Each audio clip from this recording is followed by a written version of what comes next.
सोडिला संसार,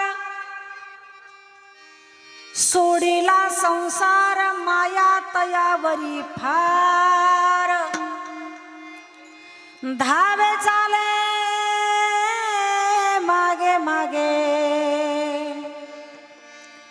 सुख दुःख साहे अंगे,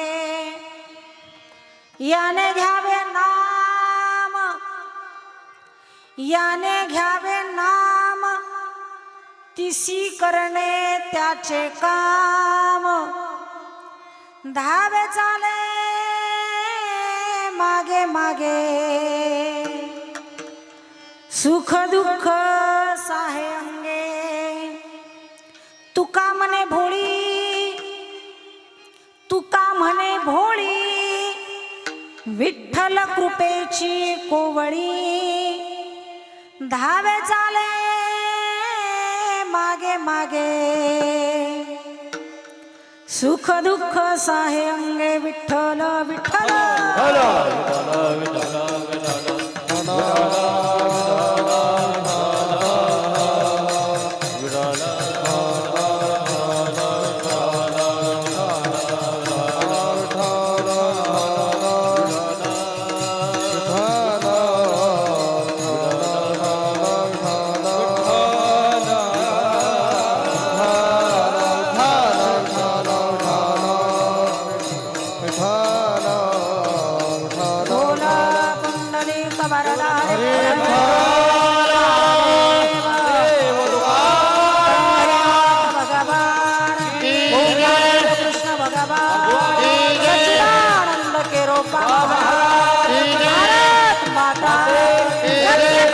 शिवाजी महाराज, धर्मवीर संभाजी महाराज, हर हर महादेव।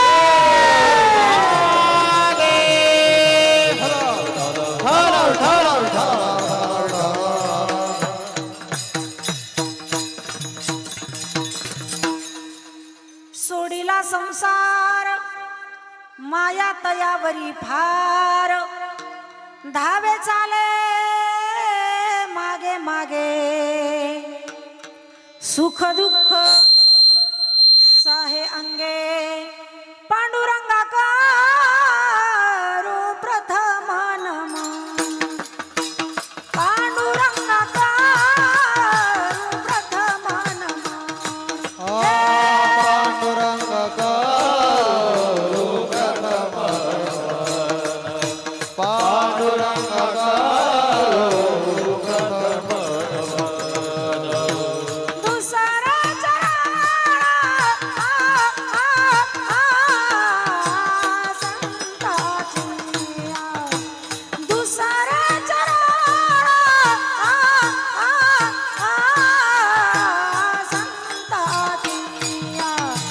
त्यांच्या कृपादान कथेचा विस्तार, त्यांच्या कृपादान कथेचा विस्तार,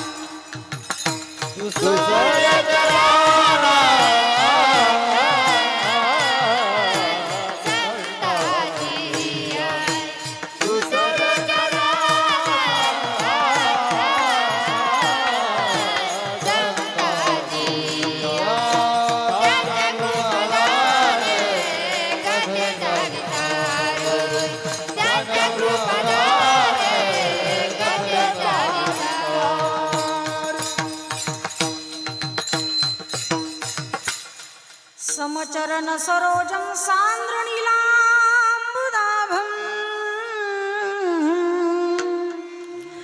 जगननिहितपानि मण्डनं मण्डनानां, तरुण तुलसीमाला कन्दरं कञ्जनेत्रम्, सदैरवलहासं विठ्ठलं चिन्तयामि, महागभीर नीरपूर पापधूत भूतलं, वनत् समस्त पातकारी दारितापदाचलम्, जगल्लये महाभये मृकुण्डशूनु हरम्यदे, त्वदीय पादपङ्कजं नमामि देवि नर्मदे, गतं तदैव मे भयं त्वदम्बुवीक्षितं यदा, मृकुंड शून शौनकासुरारि सेवितं सदा पुनर्भवाब्धि जन्मजं भवाब्धि दुःखभरमदे त्वदीयपादपङ्कजं नमामि देवि नर्मदे. नमो ज्ञानेश्वरा नमो ज्ञानेश्वरा निवृत्ती उदारा सोपणदेवा मुक्ताबाई नमो त्रिभुवन पावनी आद्यैत्रयी जननी देवाची ये संपाद्य ज्ञानंच विधाय भक्तिं विलोकितो येन समाधिराजः वैराग्यवन्तं सुविचारयुक्तं नमामि जोगं शिरसा गुरुन्तं. जयांची किलिया स्मरण होय सकळ विद्यांचे अधिकरण तेची वंदू श्री चरण श्री गुरूंचे ते नमस्कारुणी आता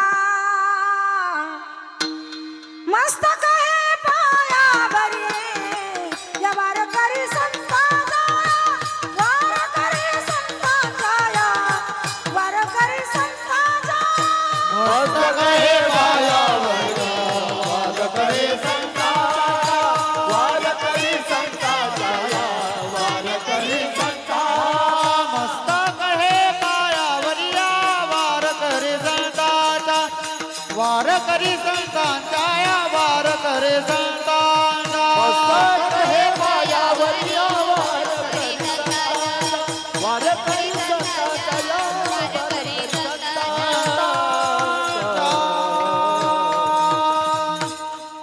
सोडीला संसार माया तयावरी फार धावे चाले मागे मागे सुख दुःख साहे अंगे प्रस्तुत प्रसंगी प्राप्त स्थळी चिंतना करता घेतलेला अभंग हा महाराष्ट्राची भूषण देहूचे महासाधू विश्वगुरु जगतवंद जगश्रेष्ठ श्रीमंत संत श्रेष्ठ श्री तुकाराम महाराजांचा भगवंताच्या अंतःकरणात भक्ताविषयीची असणारी भक्तवत्सलता सांगणारा 4 चरणाचा गोड असा अभंग चिंतना करता घेतला. विठ्ठल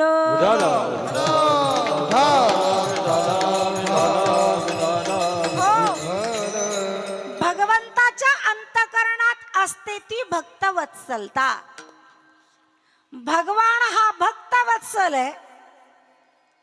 संत हे दीनवत्सल आहे आणि तुम्ही आम्ही कुटुंबवत्सल आहोत. भगवंताच्या अंतःकरणामध्ये संताविषयी प्रेम आहे. संतांच्या अंतःकरणात देवाविषयी प्रेम आहे आणि तुमच्या आमच्या अंतःकरणात कुटुंबाविषयी प्रेम आहे. देवाचा विषय आहे भक्त, भक्तांचा विषय आहे देव आणि तुमचा आमचा विषय आहे संसार. भक्तावर प्रेम करतो म्हणून त्याला भक्तवत्सल म्हणतात. दीनावर संत प्रेम करतात म्हणून त्यांना दीनवत्सल म्हणतात. आणि तुम्ही आम्ही संसारावर प्रेम करतो म्हणून आपल्याला कुटुंबवत्सल म्हणतात. विठ्ठल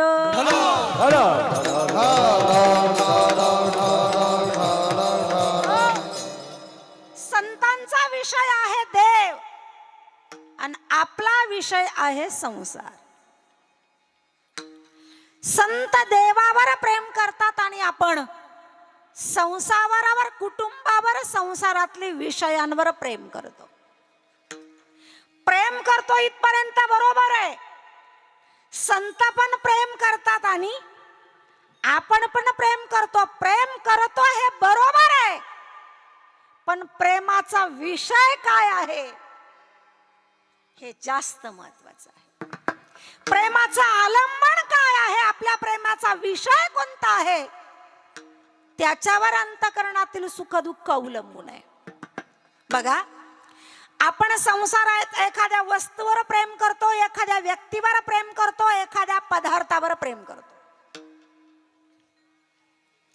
संसारात आपण इतरांवर प्रेम करतो, त्या प्रेमाच्या बदल्यात आपल्याला सुख मिळतं का दुःख मिळतं? सांगा ना तुमच्या अनुभवावरून. संसारात आई पत्नी मुलं बाळ घरचे शेजारचे पाजारचे अनेकांवर प्रेम करतो आपण. बदल्यात काय मिळतंय? थोडा वेळ वाटतं सुख, पण प्रत्यक्षात काय असतं ते दुःख असतं. दुःख. आपण एखाद्या पदार्थावर व्यक्तीवर वस्तूवर प्रेम करतो, त्या बदल्यात आपल्याला मिळतंय दुःख. आणि संतांना विचारा, ते एखाद्या वस्तूवर व्यक्तीवर पदार्थावर प्रेम करतात, त्यांना काय मिळतंय? तर त्या बदल्यात ते सांगतात आम्हाला मिळतंय सुख. का बरं? कारण प्रेम कशावर करतो, प्रेमाचा विषय काय आहे, त्याच्यावर अंतःकरणातले सुख दुःख अवलंबून आहे. विठ्ठल.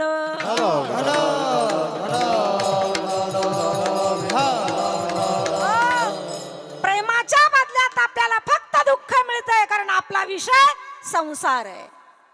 आणि संतांना प्रेमाच्या बदल्यात सुख मिळतंय, कारण संतांचा विषय देव आहे. प्रेम सुख देई, प्रेम सुख देई, प्रेम सुख देई, प्रेम सुख देई, सुख देई, प्रेम सुख देई, प्रेम सुख देई, प्रेम सुख देई. प्रेमाविना नाही समाधान, प्रेमाविना नाही समाधान. प्रेम सुख देई, प्रेम सुख देई, प्रेम सुख देई, प्रेम सुख देई. प्रेमाविना नाही समाधान, प्रेमाविना नाही समाधान. प्रेम सुख देई, प्रेम सुख देई, प्रेम सुख देई, प्रेम सुख देई. प्रेम सुख देई, प्रेम सुख देई. का हो, तुम्ही तर म्हणतात प्रेमामध्ये सुख आहे ना, आम्हाला तर सुख कधी मिळालेलंच नाहीये, आम्हाला फक्त मिळतंय ते दुःख. मग असं का? तुमच्या प्रेमाचा विषय कोणता आहे त्याच्यावर तुमचे सुख दुःख अवलंबून आहे. प्रेमाचा विषय जर संसार असेल तर दुःखच आहे. आणि मग का हो, प्रेम वस्तू एकच आहे, पण आम्हाला दुःख आहे आणि संतांना सुख आहे, असं का? एक प्रश्न विचारते मी तुम्हाला. आपल्या अंतःकरणामध्ये भ्रम असतो की नसतो? आपल्या अंतःकरणामध्ये लोभ आहे का नाही? आपल्या अंतःकरणामध्ये अहंकार आहे का नाही? आपल्या अंतःकरणामध्ये काम आहे का नाही? आहे. तसंच संतांच्या अंतःकरणात सुद्धा भ्रम आहे, संतांच्या अंतःकरणात सुद्धा लोभ आहे, संतांच्या अंतःकरणात सुद्धा काम आहे, संतांच्या अंतःकरणात सुद्धा अहंकार आहे. त्यांचा अंतःकरणात अहंकार आहे, पण त्यांच्या अहंकाराचा विषय देव आहे. त्यांच्या अंतःकरणामध्ये लोभ आहे, पण त्यांच्या लोभाचा विषय देव आहे. संतांच्या अंतःकरणामध्ये काम आहे, पण त्यांच्या कामाचा विषय देव आहे. संतांच्या अंतःकरणामध्ये भ्रम आहे, लोभ आहे, पण त्यांच्या भ्रमाचा आणि लोभाचा विषय देव आहे. म्हणून विषय तो त्यांचा झाला नारायण, विषय तो त्यांचा झाला नारायण. नावडे जनधन माता पिता, नावडे जनधन. विषय तो त्यांचा झाला नारायण, विषय तो झाला नारायण. नावडे जनधन माता पिता, हा विषय तो त्यांचा झाला नारायण. नावडे जनधन माता पिता, नावडे जनधन माता पिता. विषय तो त्यांचा झाला नारायण. नावडे जनधन माता पिता, हा नावडे जनधन माता पिता. त्यांच्या अंतःकरणात सगळे, पण सगळ्याचा विषय काय आहे? देव. कारण विषय तो त्यांचा झाला नारायण. त्यांचा अहंकार असला तरी त्या अहंकाराचा विषय देव आहे. लोभ असेल तरी त्याचा विषय देव आहे. काम असला त्यांच्या अंतःकरणात तरी सगळा विषय त्यांचा देव म्हणलेला आहे, म्हणून त्यांना त्या प्रेमाच्या बदल्यात सुख मिळतंय. आणि आमचा सगळा विषयच झालेला आहे, म्हणून आमच्या अंतःकरणात दुःख आहे. मग संतांना सुख मिळतंय ना आम्हाला दुःख मिळतंय. मग आम्हाला जर संतांसारखं या संसारामध्ये प्रेमाच्या बदल्यात सुख मिळावा असं वाटत असेल, काय करावं लागेल? अहो, संत देवावर इतके प्रेम करतात, संत म्हणतात आम्हाला देव आमच्या जीवापेक्षा जास्त आवडतो. बहु आवडसी जीवापासून या, तुझी आन वाहीन गा देवराया. तुझी शपथ घेऊन सांगतो, माऊली ज्ञानोबराय म्हणतात, देवा जीवापेक्षा सुद्धा तू आम्हाला जास्त आवडतो, जास्त आवडतो. स्वतःवर भक्त एवढं प्रेम करत नाही, एवढे देवावर प्रेम करतात. आणि म्हणून त्यांना जीवनामध्ये सुख मिळतंय. मग आम्हाला सुद्धा सुख मिळवायचं असेल तर काय करावं लागेल? सोपं आहे, विषय बदलावा लागेल. आपल्याला सुद्धा आपला विषय देव करावा लागेल, तेव्हा जीवनामध्ये आम्हाला सुख मिळेल. तुम्हाला जीवा सुख नवे, तेने बिन जीवा सुख नवे,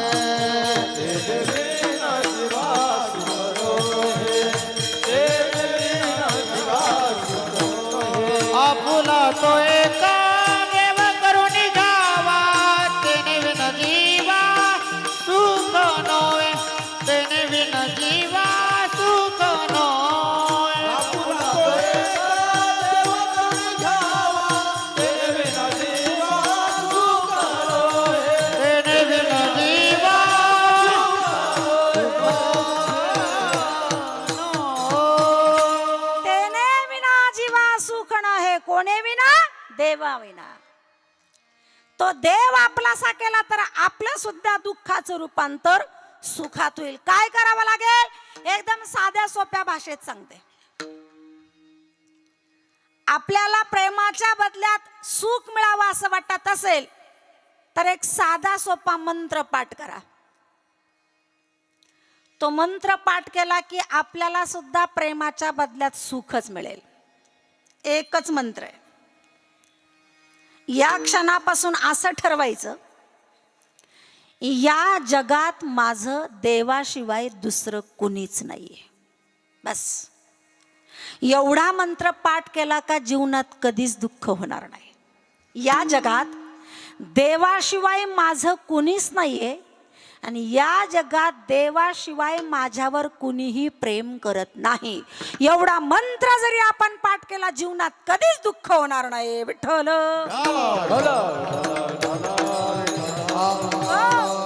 नाही हो, आमच्यावर तर जीवनामध्ये जीव लावणारे प्रेम करणारे खूप आहे. लबाडेत मेले सगळे, सगळे स्वार्थी आहेत. एक प्रसंग असा येणार आहे आपल्यावर, सगळे आपल्याला टाकून देतील पण माझा भगवान आपल्याला कधीच टाकणार नाही. तोच फक्त आपल्यावर प्रेम करतो. आणि तो प्रेम करावा असं वाटत असेल तर एकच मनात ठरवा, या जगात त्याच्याशिवाय मला दुसरं कुणीच नाहीये. काकड्यामध्ये गोड वर्णन आलेलं आहे. देशवेश नवे माझा सहज फिरत आलो. देशवेश नवे माझा सहज फिरत आलो. करू सत्ता कवणावारी कोठे स्थिर राहिलो. करू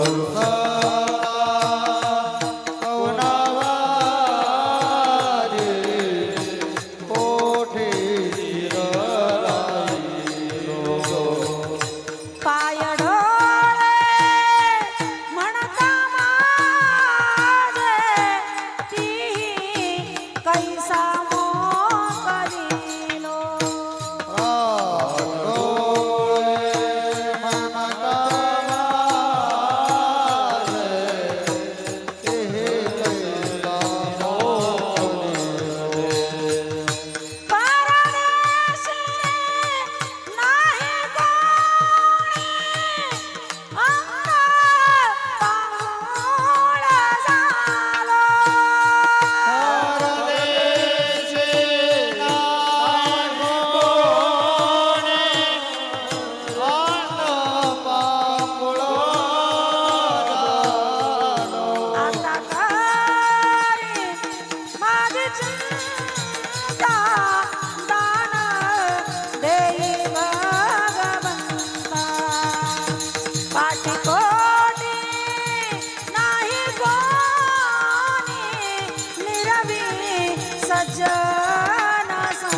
पांगळे आहेत तिथं, त्याच्यामध्ये वर्णन आलेलं आहे.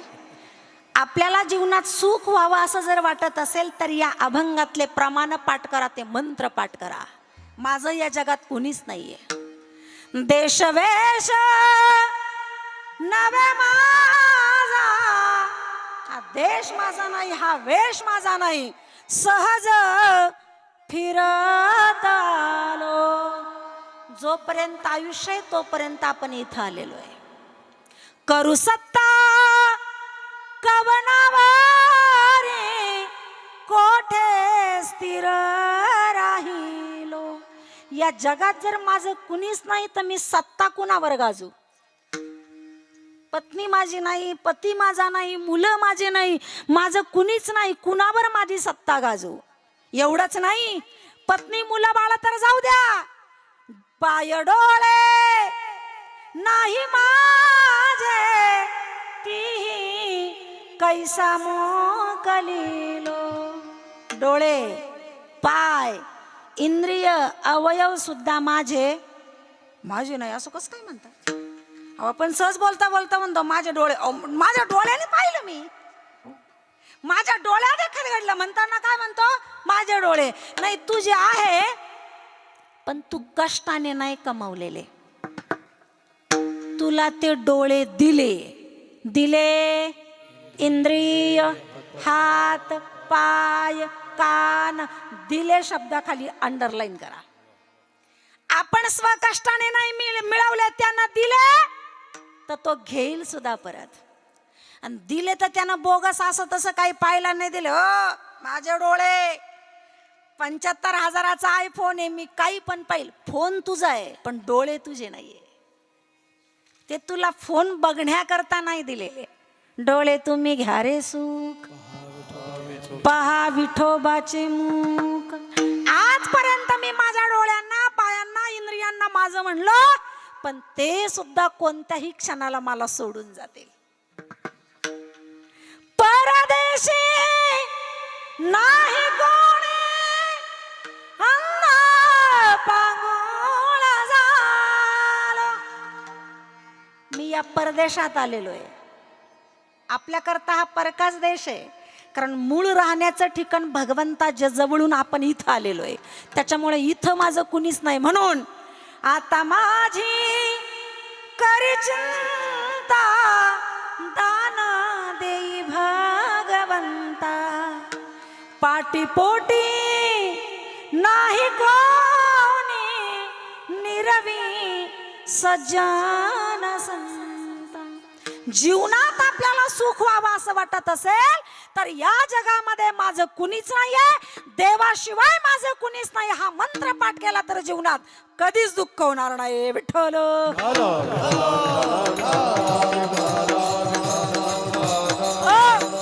संत सांगतात तुम्हाला का दुःख आहे? कारण घेऊन या छंदे माझे माझे, तुम्ही सगळ्याला माझं म्हणलंय म्हणून दुःख आहे. आणि संत कशालाच माझं म्हणत नाही म्हणून ते सुखी आहे. म्हणून संतांना जीवनामध्ये सुख मिळतंय, आम्हाला दुःख मिळतंय, कारण संतांचा विषय आहे देव आणि आमचा विषय आहे संसार. म्हणून जीवनामध्ये हे सुख दुःख आहेत. विठ्ठल.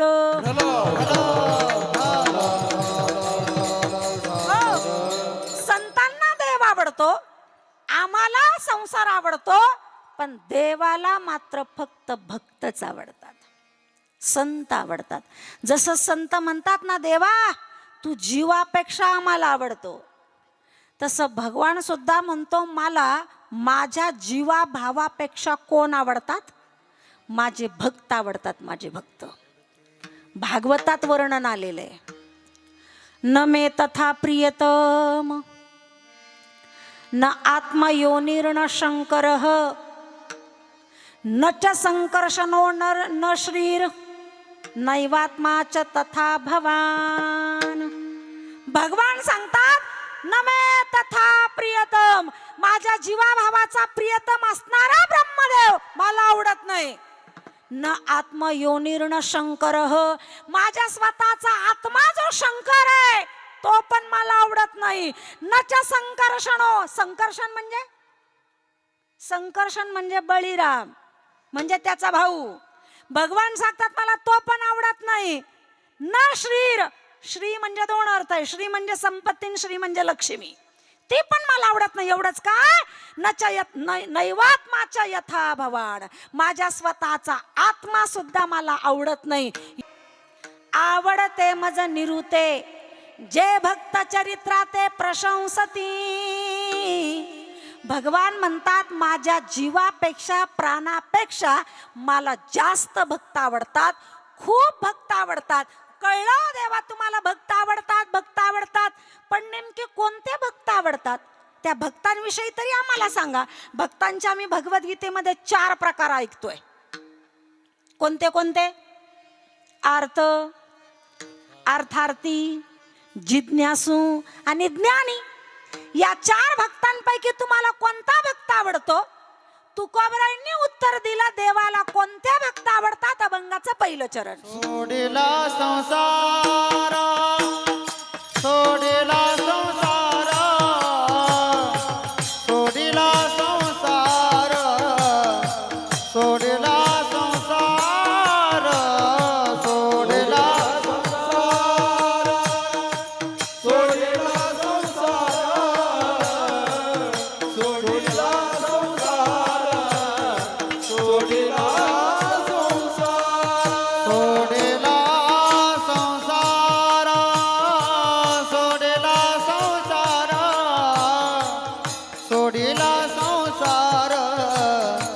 सोडिला संसार, सोडिला संसार, सोडिला संसार, सोडिला संसार, सोडिला संसार. माया तयावरी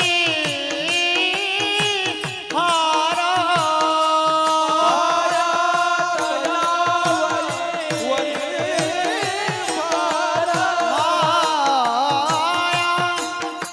तयावरी फार, माया तयावरी फार, भावे चाले मागे मागे, भावे चाले मागे मागे, भावे चाले मागे मागे, भावे चाले मागे मागे, भावे चाले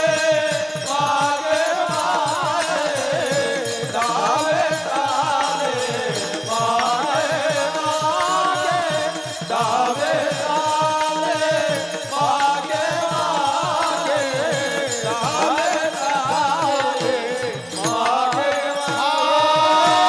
सोडेला संसार, माया तयावरे फार, माया तयावरे फार, सोडेला संसार, माया तयावरे फार, माया तयावरे फार, सोडीला संसार, माया तयावरी फार. देव त्या भक्तांवर प्रेम करतो. कोणत्या भक्तांवर प्रेम करतो? फार प्रेम करतो. ज्यानं संसार सोडला त्या भक्तांवर प्रेम करतो. फार. माया, इथं माया शब्दाचा अर्थ प्रेम. देव त्यांच्यावर प्रेम करतो, नुसताच प्रेम नाही करत, फार प्रेम करतो. फार, खूप प्रेम करतो भक्तांवर. बघा तुम्ही किती प्रेम आहे देवाचं. देखा तया नवल प्रभूचे, अद्भुत प्रेम भक्ताचे, सारथ्य पण पार्थाचे करीत असे. जगाचा मालक, पण अर्जुनाचा कोण बनलाय? सारथी, ड्रायव्हर. जगाचा मालक आहे तो देव आहे. सगळे ज्याला नमन करतात. यम ब्रह्मा वरुणेंद्र रुद्र मरुतस स्तुन्वन्ति दिव्यैस्तवैर वेदैः सांग पदक्रमोपनिषदैर्गायन्ति यं सामगाः ध्यानावस्थित तद्गतेन मनसा पश्यन्ति यम योगिनो यस्यांतं न विदुःसुरासुरगणा देवाय तस्मै नमः. यम म्हणजे जिथे वरुणेंद्र रुद्र मरुत सगळ्या देवता ज्याची पूजा करतात तो भगवान आहे. पण तो अर्जुनाचं काय काम करतोय? सारथ्याचं काम करतो. सारथ्याचं काय काय काम असतं? काम काय काय असतं? भगवान अर्जुनांच्या घोड्यांना आंघोळ घालायचं. कोण? भगवान. घोड्याला खरारा करायचा. कोण? भगवान. रथाचे चाक स्वच्छ करायचा. जगाचा मालक. रथ स्वच्छ करायचा. देवाचं काम. सगळा रथ तयार झाला का अर्जुन ज्या शिबिकेमध्ये राहत होते ना त्या शिबिकेजवळ जायचं. त्या शिबिकेच्या बाहेर उभं राहायचं. हात जोडून खाली मान घालून उभं राहायचं. यानं काय म्हणायचं अर्जुनाला माहिती का? पार्थ, आपला रथ तयार आहे, चला. जगाचा मालक किती प्रेम करतो. मग अर्जुनानं यायचं. अर्जुन रथाजवळ येण्याच्या अगोदर हा रथाजवळ येतो. एक पाय खाली टेकवतो, एक गुडघा वरती करतो. त्या गुडघ्यावर आपले दोन्ही हात ठेवतो आणि त्याच्या दोन्ही हातावर अर्जुनानं चपलासह पाय ठेवायचा आणि दुसरा पाय रथात टाकून बसायचा. कुणाच्या हातावर? जगाचा मालक. एवढा प्रेम करतो भगवान भक्तांवर. का करत असेल प्रेम? का करत असेल? अहो इतका प्रेम करतो. माऊली ज्ञानोबारायांची 24 ज्ञानेश्वरी मध्ये इतका अर्जुनावर प्रेम करत होता भगवान. याच भगवंतानं अर्जुनाला सांगितलं माझ्या बहिणीला पळून ने. मी नाही म्हणत, ज्ञानोबाराय म्हणतात. तू वाहूनी संन्याशी जनी चोरूनी नेली माझी भगिनी. स्वतःची बहीण पळवून नेणाऱ्यावर हा प्रेम करतोय. इतका भगवान भक्तांवर प्रेम करतो. विठ्ठल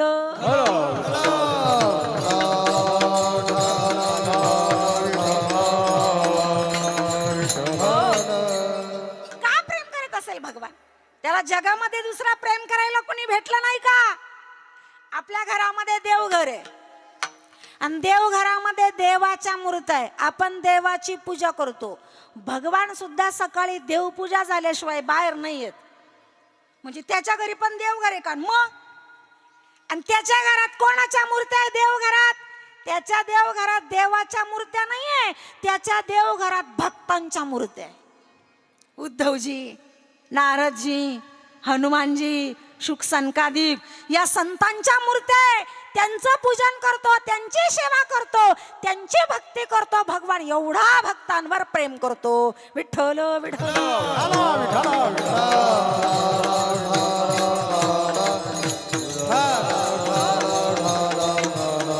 हो. का प्रेम करत असेल भगवान? का अर्जुनाच्या अगदी हात आपल्या पायावर घेतो आणि रथामध्ये चढवतोय? इतका प्रेम भगवान का करत असेल? महाराज फुकट नाही करत, फुकट नाही. हे अर्जुन जर झोपले ना, अर्जुन जर झोपले ना, त्यांच्याजवळ बसलं तरी श्रीकृष्ण श्रीकृष्ण श्रीकृष्ण असा आवाज ऐकू येत होता. कोण म्हणत होतं? कोण? अर्जुन नाही, अर्जुन नाही. अर्जुनाच्या अंगावर जे रोम आहे ना, रोम, त्या रोमा रोमातून आवाज येत होता जय श्री कृष्ण. झोपल्यावर आम्ही कीर्तनात आहे तरी विठ्ठल नाही. आणि तरी आपल्याला असं वाटतं भक्ताच्या यादीत आपलं नाव असावं, त्यानं आमच्यावर प्रेम करावं. मला हे म्हणायचंय, त्यानं आपल्यावर प्रेम करावं असं आपण त्याच्यासाठी काय करतो? विचारा ना कधीतरी आपल्या मनाला. तुम्हाला काय वाटतं? गळ्यात माळी घातल्या, हरिपाठ पाठ केला, शुगर आहे तरी पण एकादशी करतो, वारीला जातो, म्हणजे लय उपकार आहे का त्याच्यावर आपला? या बदल्यात त्यानं आपले काम करावे, आपल्यावर प्रेम करावं अशी आपली अपेक्षा आहे का? काय देव माझा आहे हे म्हणण्याला काही महत्व नाहीये. देवानं आपल्याला म्हणावा हा माझा भक्त आहे, तर त्याच्या म्हणण्याला किंमत आहे. विठ्ठल विठ्ठल.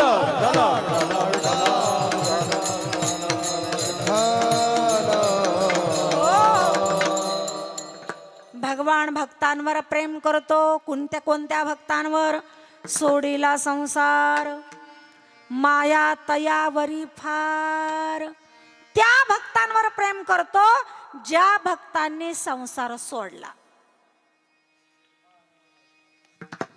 आमचा प्रश्न आहे तुकोबर आहे, ज्या भक्तांनी संसार सोडला देव त्यांच्यावर प्रेम करतो. अर्जुनाने संसार सोडलेला होता का? अर्जुनाने संसार सोडलेला होता का? तरी भगवान त्याच्यावर प्रेम करतो. जाऊ द्या, अर्जुनाचं लांब आहे, लांब आहे. आपल्या जवळचं उदाहरण देते. जगद्गुरु तुकाराम महाराजांचं लग्न झालेलं आहे. किती वेळा? किती वेळा? काय थोडासा तुमचा जर गैरसमज झालेला असेल का बुवा, आज कीर्तन आहे, बाई आहे, हसायला मिळेल, विनोद, तसं काही जर असेल तर मग तुमचा अपेक्षाभंग होईल.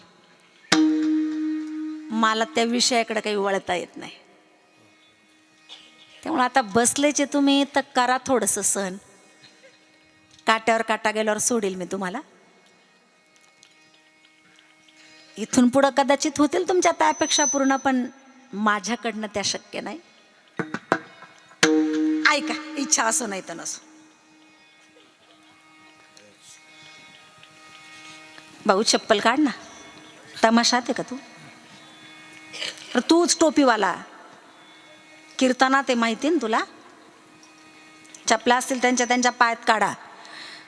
खरं तर मुलांनी पुढे बसू नये आणि मुलांनी पुढं बसावं पण. म्हणजे बसू नये आणि बसावं पण. बसावं का बरं? कदाचित ते भविष्यातले ज्ञानोबराई तुकोबराई होऊ शकतात. कदाचित या भविष्यातल्या मुक्ताई जनाई होऊ शकतात, पण त्यांनी ऐकलं तर. म्हणून बसावं. आणि का नाही बसावं? एकतर आपण काय सांगतोय त्यांना कळत नाही, तो त्यांचाही दोष नाही, त्यांची बुद्धी तेवढी नाही, त्यांचं वय तेवढं नाही. त्यामुळं वक्त्याला समोर जो श्रोता हवा, तो श्रोता जर समोर नसेल तर वक्त्यालाही त्याचा आनंद नाही. आणि मग यांच्याशी काय बोलावं, कारण त्यांच्या जोगं कीर्तन आपल्याला जमत नाही. त्यामुळे समोर ही मुलं असावे का नसावे हा जरा मोठा प्रश्नच आहे. विठ्ठल विठ्ठल.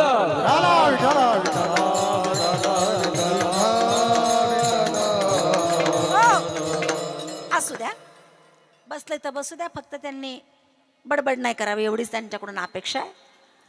आणि जर त्यांनी बडबड केली तर ते बेडकाच्या जन्मात जातील. आता पाहून घेतील त्यांची ते, त्यांना कोणत्या जन्मात जायचं. ज्याला बेडूक व्हायचंय पोरावं त्यांनी बडबड करायची. कोण कोण करेल मग आता? ज्याला बेडूक व्हायचं त्यानं गप्पा मारा. ज्याला बेडूक व्हायचं नसेल त्यानं शांत चित्तानं झोपले तरी चालेल. तुम्ही झोपले तरी आमची तक्रार नाही.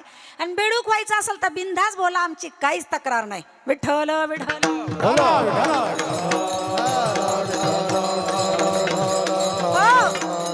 भगवान त्या भक्तांवर प्रेम करतो. सोडीला संसार. अर्जुनानं संसार सोडलेला. अर्जुनाचं जाऊ द्या, जगद्गुरु तुकोबराईंचं उदाहरण जवळच आहे. तुकोबराईंचं लग्न झालेलं आहे. किती वेळा? 2 वेळा. म्हणजे तुकाराम महाराजांना किती पत्नी? 2 पत्नी. भगवान तुकोबराईंवर एवढा प्रेम करतोय, एवढा प्रेम करतोय, मग तुकोबराईंनी संसार सोडलाय का? त्यांना 2 पत्नी आहे, अर्जुनाला कितीतरी पत्नी आहे. तुकोबराई तुम्ही असं कसं म्हणू शकता का ज्यांनी संसार सोडला भगवान त्यांच्यावर प्रेम करतो? तुम्ही ज्यांचे उदाहरण दिलेले त्यांनी पत्नी सोडलेली नाहीये, त्यांनी संसार सोडलेला नाहीये, मग तरी भगवान त्यांच्यावर प्रेम कसा करू शकतो? विठ्ठल.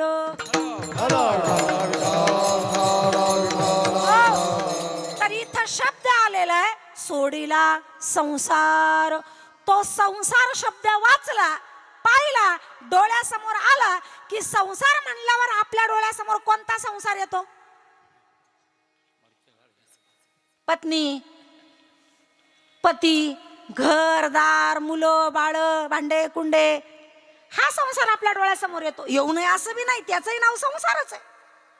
पण फक्त यालाच संसार म्हणतात असं नाहीये. गाडग्या मडक्याला, घरादाराला, पती पत्नीला, मुला बाळाला संसार म्हणतात असं नाहीये. संसाराच्या अजून दुसऱ्या व्याख्या आहेत. मी थोडं पटवून देते, लक्षपूर्वक ऐकलं तर तुमच्या लक्षात येईल. ही जी सगळी सृष्टी आहे, जमीन, आकाश, पाणी, झाडं, झुडपं, सगळे जीव, हे कुणी निर्माण केलेत? भगवंतानं निर्माण केलेले. म्हणून या सृष्टीला म्हणतात ईश्वर सृष्टी. आपल्यासह आपण कोणत्या सृष्टीतले? ईश्वर सृष्टीतले आपल्याला बनवलेले. ईश्वरानं, यातली प्रत्येक वस्तू इथली ईश्वरानं बनवलेली. म्हणून या सृष्टीचं नाव आहे ईश्वर सृष्टी. या ईश्वर सृष्टीमध्ये एक उदाहरण सांगते. उदाहरण माझ्या मनाचं नाहीये, पंचदशीमध्ये असं वर्णन आलेलं आहे, भगवंतानं एक सुंदर स्त्री बनवली, जी स्त्री तरुण आहे, अतिशय सुंदर आहे. तिला कुणी बनवलंय? भगवंतानं बनवलेलं. ती ईश्वर सृष्टीतली तरुण सुंदर स्त्री आहे. अशी एक स्त्री आहे, तिच्या घरी जायचं.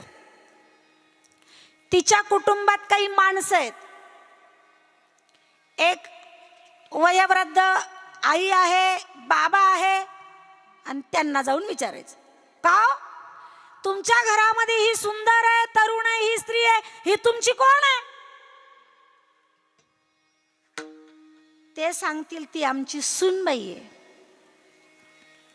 थोडासा असा 35-40 वर्षाचा पुरुष आहे, त्याला विचारा, का तुमच्या घरामध्ये जी सुंदर तरुण स्त्री आहे, तुमची कोण आहे ती? तो म्हणणार आहे का तिचा माझा काही संबंध आहे? नाही. तो म्हणेल, हो ती माझी पत्नी आहे. असं 20-25 वर्षाचा एक तरुण आहे, त्याला विचाराव, तुमच्या घरामध्ये ती सुंदर स्त्री तरुणी आहे, बाई आहे, ती तुमची कोण आहे? तो सांगेल, माझी वहिनी आहे. एक छोटासा पोरगा आहे, पळत पळत आलेला आहे, त्याच्या पाठीला दप्तर आहे. त्या पोराला विचारा, बाळा घरामध्ये ही जी 25-30 वर्षाची बाई आहे, ही तुझी कोण आहे? तो सांगेल, ती माझी आई आहे. स्त्री किती आहे? ती बाई किती आहे? एकच आहे, जिला ईश्वराने निर्माण केलेलं आहे. पण तिचे वेगळे वेगळे नाते या लोकांनी सांगितले. कुणी म्हणलं माझी सून आहे, कुणी म्हणलं मुलगी आहे, कुणी म्हणे बहीण आहे, कुणी म्हणे आई आहे, कुणी म्हणे माझी पत्नी आहे, कुणी म्हणजे भाऊजाई आहे. स्त्री एकच आहे, जिला ईश्वरानं निर्माण केलेलं आहे. पण तिच्याबरोबर अनेक नाते जे निर्माण झाले, ते ईश्वराने निर्माण केले, ते आपण निर्माण केले. आपण निर्माण केलेल्या सृष्टीला म्हणतात जीवसृष्टी. ही बहीण आहे, मुलगी आहे, आई आहे, पती आहे, पत्नी आहे, हे नाते आपण बनवलेले. म्हणजे ही कोणती सृष्टी आहे?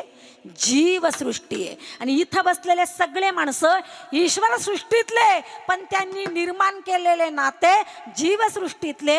लक्षपूर्वक ऐका, आपल्या जीवनामध्ये सुख किंवा दुःख ईश्वराच्या सृष्टीतले माणसं आपल्याला दुःख देत नाही, आपल्याला दुःख देतात जीवसृष्टीतले माणसं. आपण निर्माण केलेले नाते आपल्याला दुःख देतात. ईश्वरानं निर्माण केलेल्या सृष्टीतले माणसं दुःख देत नाही. विठ्ठल विठ्ठल.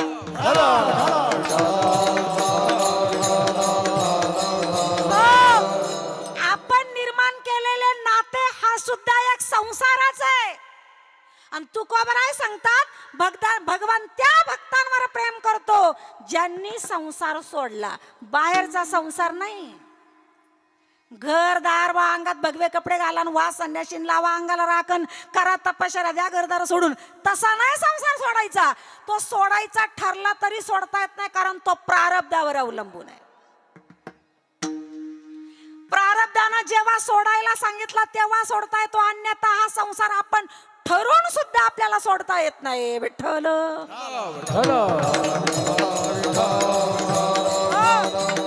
पुरावा देते मी तुम्हाला. दादा, माऊली, काका आणि मुक्ताई हे चौघ बहीण भावंड. यांच्या आई वडिलांचे काय नाव? ह्या चौघांच्या आई वडिलांचं काय नाव?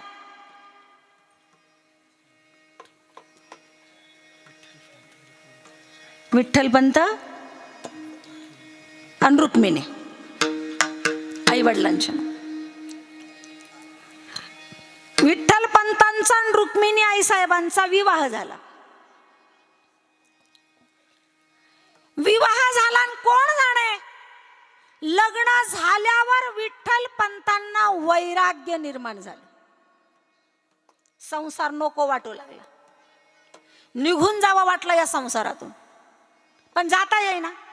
म्हणून रोज ते पत्नीला विचारायचे, रुक्मिणी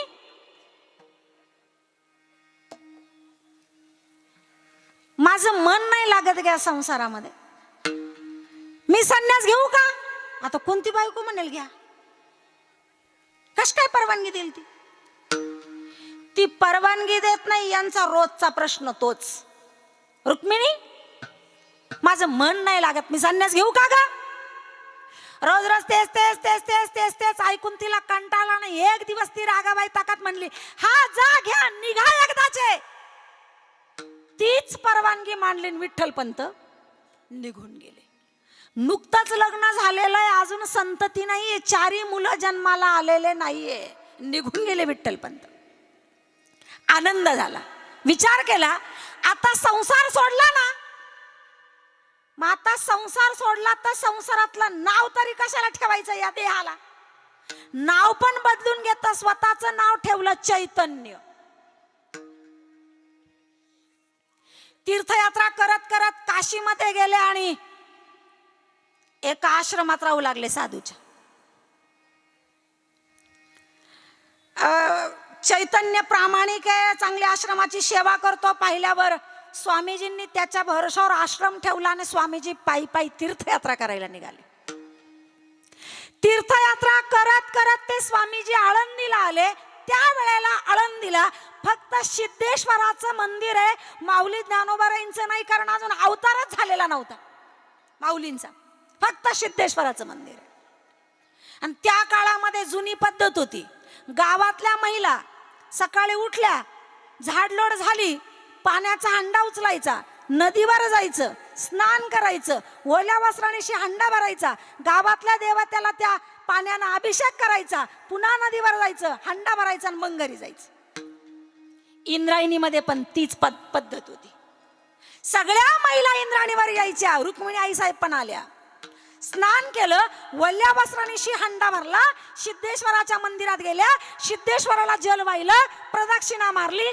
पारावर साधू बसले होते, दर्शन घेतलं आणि साधूंनी आशीर्वाद दिला, सौभाग्यवती भव, पुत्रवती भव.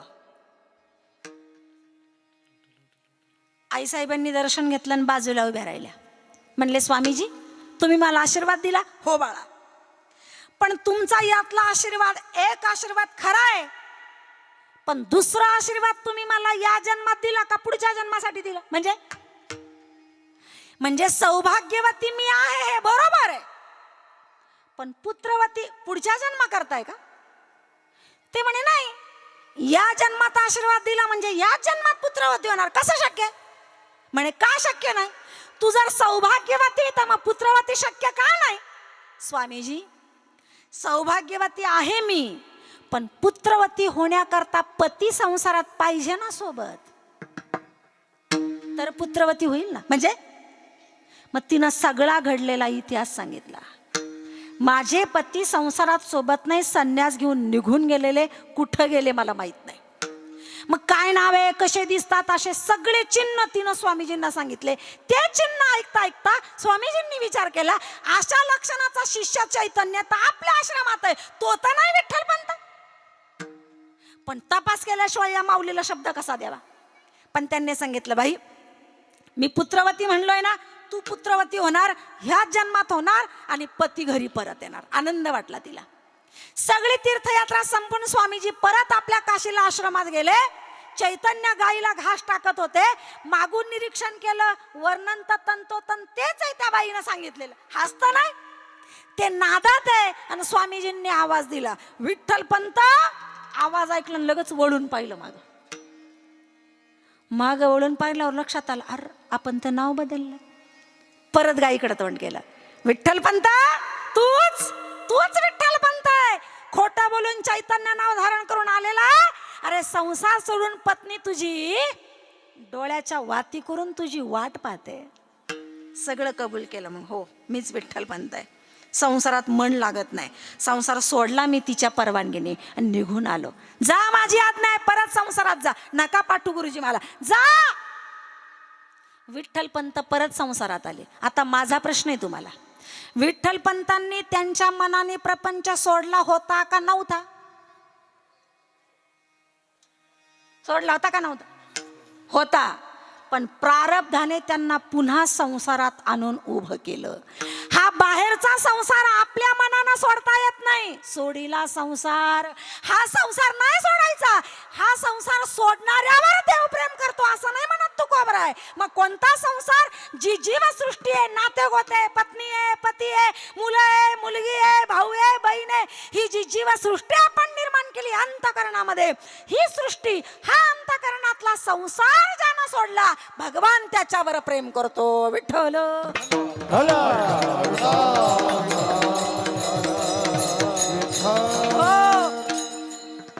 तुकोबरायांच्या जीवनातला प्रसंग आहे. ती बघा, जी गर्भवती आहे आणि तिनं पाटला समोर आपल्या राजासमोर कबुली दिली होती का माझ्या उदरातला गर्भ तुकोबरायांचाच आहे. त्या स्त्री सारखीच घटना आहे. अजून एक सुंदर स्त्री आहे जी तुकोबरायांच्या समोर डोंगरावर गेलेली आहे आणि तुकोबरायांच्या समोर नृत्य करते. तिचं ते नृत्य पाहून तुकाराम महाराजांनी पण भजन बंद केलं आणि तिच्याकडे बघू लागले. तिला इतका आनंद झाला का माझ्या सौंदर्यानं मी तुकोबरायांचं भजन बंद केलं आणि तुकोबराय माझ्याकडे एकटक पाहत आहेत. आनंद झाला. ती म्हणे गिराईक फसलं. आता ते फसण्यातलं नव्हतं ना, कारण तुकोबराय कुणी सर्वसामान्य नाहीये. सगळं जग ज्या देवाची पूजा करतंय तो देव माझ्या तुकोबरायांची पूजा करतोय. नुसती पूजा नाही करत, आदराने पूजा करतो. जया पूजिले आदरे पांडुरंगे, विमानस्त केले प्रयाण प्रसंगे, तनु मानवी दिव्य रूपीच केली, न त्यागी ती दिव्य लोकास नेली. ते तुकोबराय. जे देहा सकट वैकुंठाला गेले ते तुकोबराय. फसणाऱ्यांमधले आहेत का? पण तिला वाटलं तुकोबराय फसले. तुकाराम महाराजांनी भजन सोडून दिलं आणि तिच्याकडे एकटक बघू लागले. तिलाच नंतर कस तरी वाटलं आणि मग तिने विचारलं, महाराज मी एवढी सुंदर वाटली तुम्हाला, तुम्ही भजन सोडून दिलं आणि माझ्याकडे बघतायत? हो हो, सुंदर वाटली. खरंच मी सुंदर वाटली? तू सुंदर आहे पण तुझ्याकडे बघून एक काळजी पण वाटते मला. बोला ना महाराज, काय काळजी वाटते? आज तू सुंदर आहे, चांगली आहे, सगळं जग तुझ्याकडे बघतंय. का बरं माहिती?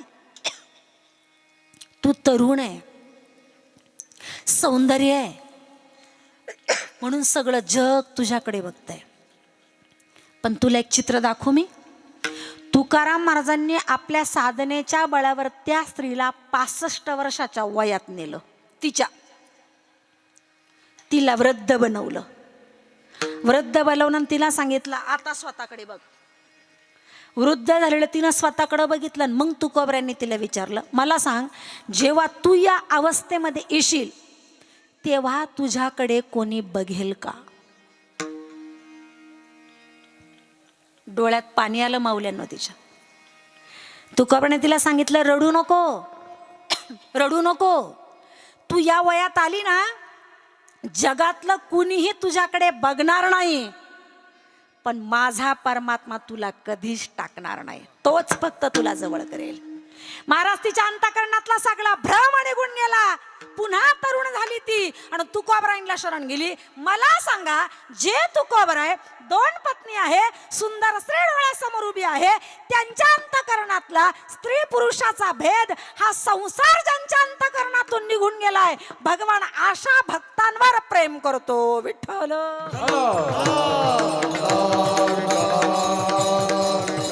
हो, सोडीला संसार माया तयावरी फार.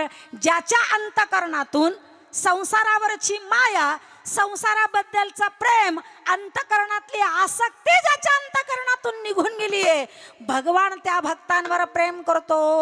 तुकोबराई म्हणले, नुसताच प्रेम नाही करत, त्या भक्तांकरता काय करतो?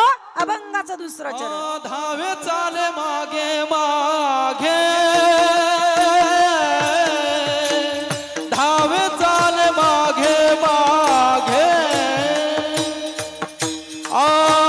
धावे चाले मागे मागे मागे, धावे चाले मागे मागे.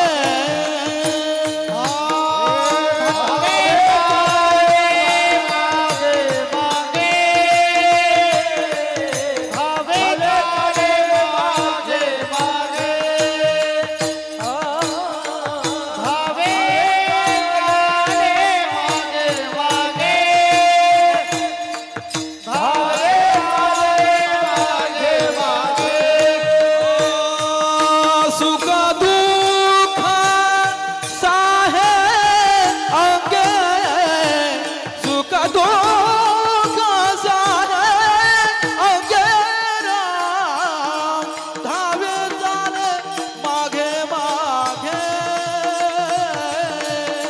धावे चाले मागे मागे, धावे चाले मागे मागे मागे, धावे चाले मागे मागे. सुख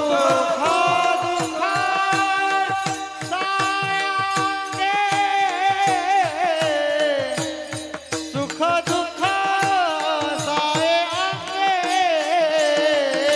धावे चाले मागे मागे, मागे धावे चाले मागे मागे, धावे चाले मागे मागे, धावे चाले मागे मागे. धावे चाले मागे मागे, सुख दुःख साहे अंगे. भगवान त्या भक्तांवर प्रेम करतो ज्यांनी अंतःकरणातून संसार सोडला. नुसता त्यांच्यावर प्रेम नाही करत, तर सतत त्या भक्तांच्या सोबत चालतो. चाले मागे मागे, त्यांच्या मागे मागे चालतो. भक्त चालत असले का तो पण त्यांच्या माग माग चालतो आणि त्यांच्या माग माग धावतो पण. कधी जर भक्तांवर संकट आलं तर मग धावतो पण, पळतो पण, नाही तर मग एरवी त्यांच्या माग माग चालतो. भक्तांना एकट्याला टाकत नाही तो. तुकोबराई सुद्धा म्हणतात, सतत देव आमच्या सोबत आहे. तुका म्हणे आम्हा देवाचा सांगत नाही विसंबत, येर येरा नाही विसंबत, येर येरा. तुका म्हणे आम्हा देवाचा सांगत नाही विसंबत, येर येरा नाही विसंबत, येर येरा. मागे पुढे हो बारा हे सांभाळिता, आलिया घात निवाराया, आलिया घात निवाराया. मागे पुढे हो बारा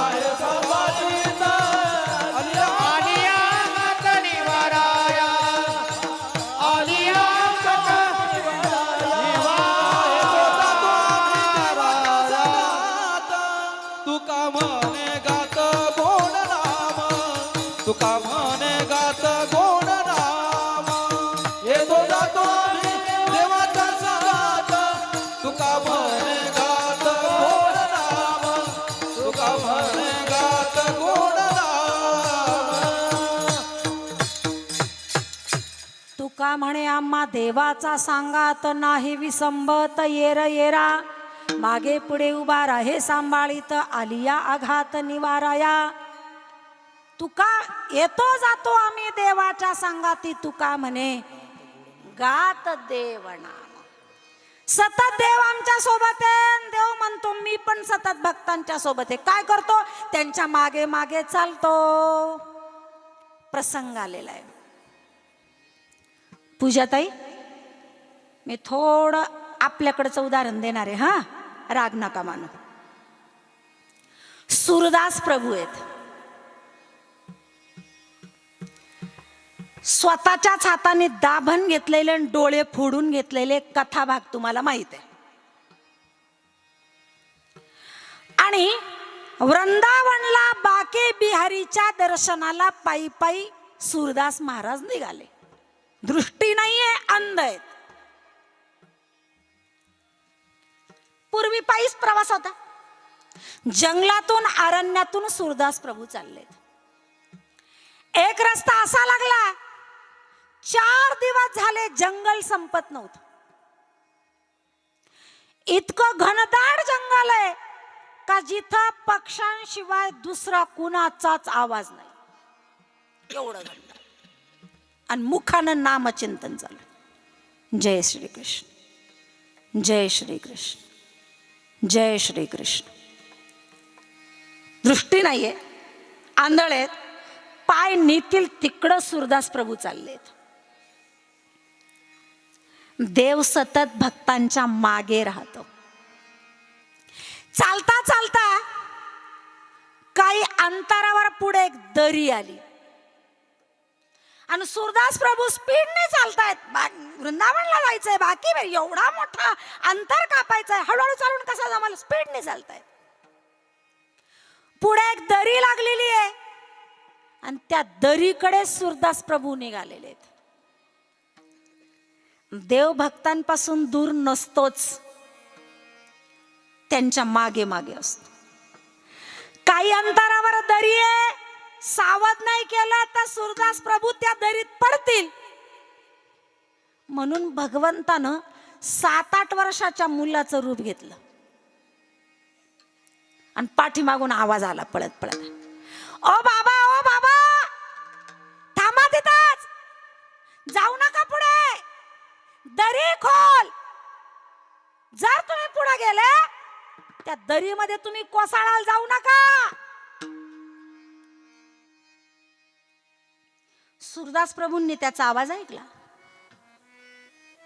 सूरदास प्रभूंनी विचार केला, 4 दिवस झालेत मी अरण्यातून चाललोय, पक्ष्यांशिवाय मला इथं दुसऱ्या कुणाचाही आवाज नाही. आणि आज मंजूळ बाल आवाज आलाय म्हणजे नक्कीच 7-8 वर्षाचं पोरग असेल. म्हणजे एवढं घनदाट अरण्य का जिथं फक्त पक्ष्यांचाच किलबिलाट आहे, मोठ्या माणसाचा आवाज जिथं नाहीये तिथं लहान पोराचा आवाज. हा कोणी लहान पोरगा नाही, हा नक्कीच माझा भगवान आहे. आणि मग जर तो भगवान आहे तर मग असा लांबून कशाला आवाज देतो मला? भगवान असेल तर त्यानं जवळ यावं, मला सांगा. मग यांनी ऐकलं ना ऐकल्यासारखं केलं सूरदास प्रभू आणि चालले पुढे. ओ बाबा, ओ तुम्हाला ऐकू येतं का? मी थांबा म्हणलो ना, दरी पुढं जाऊ नका. तरी सूरदास प्रभू चालतच राहिले. एक पाय ठेवला, दुसरा पाय उचलला आणि आता तो पुढे टाकणार तर त्या पायाखाली जमीन नव्हती. डायरेक्ट काय येणार होतं? दरी येणार होती. इतक्या खोल खोल दर्या, जर त्याच्यात पडलं तर यद गत्वा न निवर्तन्ते, परत येणे नाही. तरी पाय टाकला, उचलला ना आता पाय ठेवणार तेवढ्यात हे पोरग मागून गेलं. धरलं सूरदास महाराजांच्या मानगटाने हिसका देऊन असं मागं वडलं, दिलं लोटन. पूजाताई, थोडं बोलते बर का, राग नका मानू. हं. पोरग म्हणलं आंधळ तांदळ आगाव, तुला ऐकून आहेत बैरा, 2 वेळा सांगितलं पुढादारी आहे, पाय ठेवला तर पडशील, ऐकत नाही, समजत नाही तुला. रागवलं पोरग. थोड्या नंतर शांत झालं. मग म्हणे, काय नाव बाबा तुमचं? माझं नाव सूरदास. कुठे चालले तुम्ही? आता कुठे चालले होते ते? झोपले काय? कुठे चालले होते ते? वृंदावनला. कुणाकडे? बाके बिहारीच्या दर्शनाला वृंदावनला चालले होते. मग आता तुम्ही कुठे चालले असं म्हणल्यावर सूरदास प्रभूंनी काय उत्तर द्यायला पाहिजे? मी कुठे चाललो?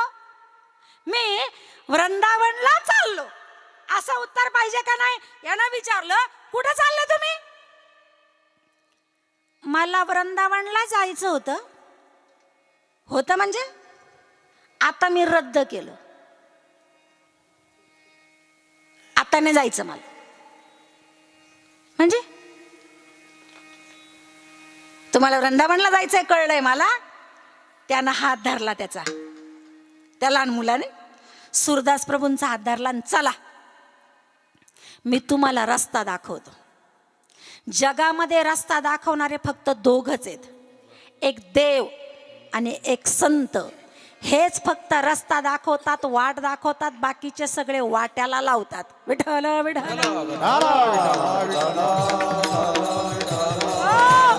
सगळे रस्त्याला लावणार आहेत, हे 2च आहे फक्त रस्ता दाखवणार आहेत, वाट दाखवणार आहेत. चला मी तुम्हाला रस्ता दाखवतो. आणि त्या मुलानं सूरदास प्रभूंचा हात धरला आणि एका रस्त्यावर नेऊन उभा केला. सूरदास प्रभू, आता हा रस्ता सरळ वृंदावनात जातो, कुठंच वळायचं नाही, तुम्ही सरळ जा. सूरदास प्रभू म्हणले, तुला सांगितलं ना मला वृंदावनला जायचं नाही, आता रद्द झालं म्हणून. आणि चालता चालता सूरदास प्रभूंनी काय केलं? चालण्याच्या नादात त्याच्या लक्षात नाही येऊन दिलं त्या पोराच्या. चालता चालता सूरदास प्रभूंनी आपला हात त्याच्या हातातून सोडून घेतला आणि त्याचा हात आपल्या हातात घेतला. हे बरोबर आहे का पूजाताई? तुम्ही तुमचा हात कोणाच्या हातात देत नाही, दुसऱ्याचा हात धरणारे माणसं आहे ते. यांचा विश्वास नाहीये कोणावर. हे आपला हात दुसऱ्याच्या हातात कधीच नाही देणार, त्याचा हात आपल्या हातात घेतील. का? समोरचा कधी कुठं सोडेल भरोसा नाहीये. का बरं माहितीये? अजून थोडं स्पष्ट बोलते. भगवंतानं या लोकांच्या बाबतीत काय केलंय सांगू का?